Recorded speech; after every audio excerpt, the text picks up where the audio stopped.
Welcome to Red 35. Today we are going to talk about aperture.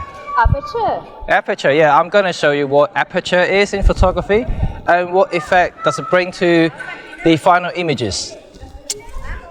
Aperture is one of the elements in an exposure triangle. That's what a lot of photographers refer to when they take pictures.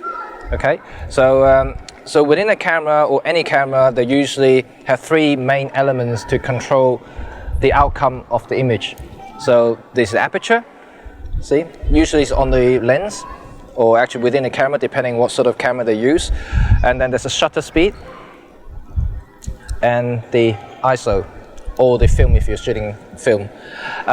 So these three things are very important when in terms of controlling light or the effects of the image, the ultimate effect.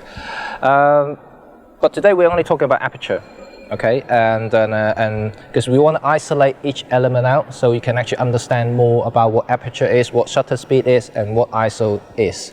We're going to do that later. Today is all about aperture, which is all everybody's talk about aperture. Why? Because you know, like if I take a beautiful picture of you, you know, like a lot of people will say, oh, let's blur the background, I'll just highlight you as a subject. And that's when aperture comes in. It's about depth of field. Okay, so aperture is what regulates the light enter through the lens into the camera body. So basically, when it's wide open, when you put it at the maximum, it lets more light into the camera. And when you close it down like this, you let less light in. Which is very helpful when we have a very bright day. Yes, that's right. Yeah, that's very correct. Obviously, you know, I mentioned about exposure triangle with the shutter speed and ISO.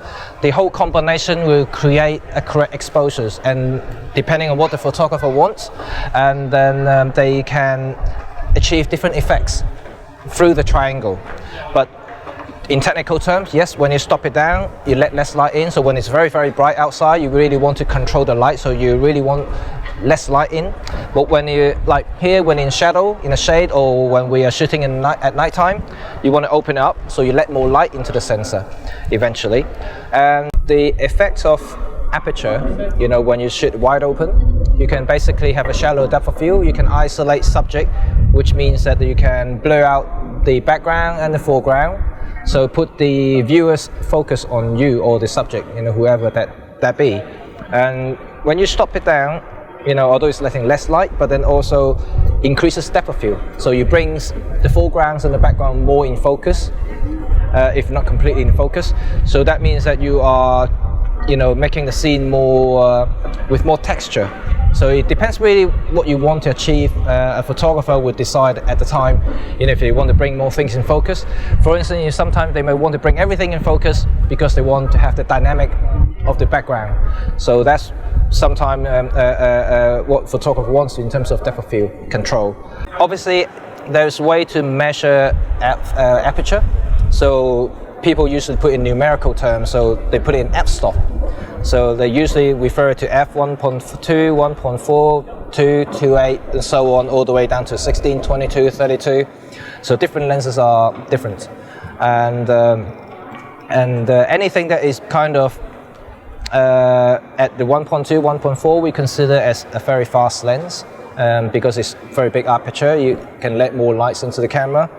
And the slower lenses are 3.5, 4.5, they are quite slow by comparison. They're perfectly fine for bright days, but then in low light, they're less useful. It's also very confusing though, you know, like I know a lot of people actually got it quite confusing because when we say big aperture, in the scale is actually the lower number.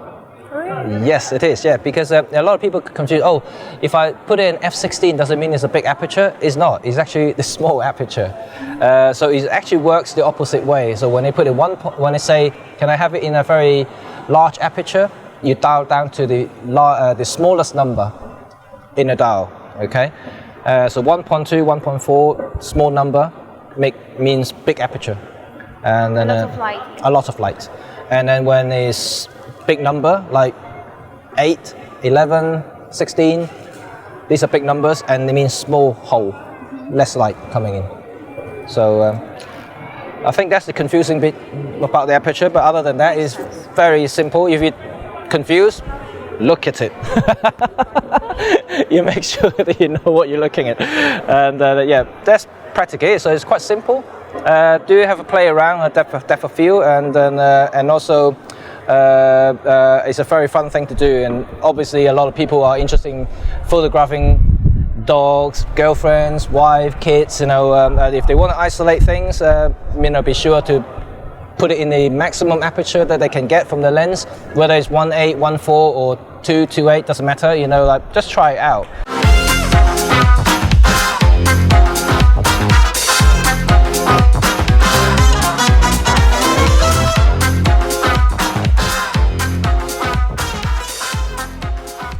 If you like our channel, please click the link below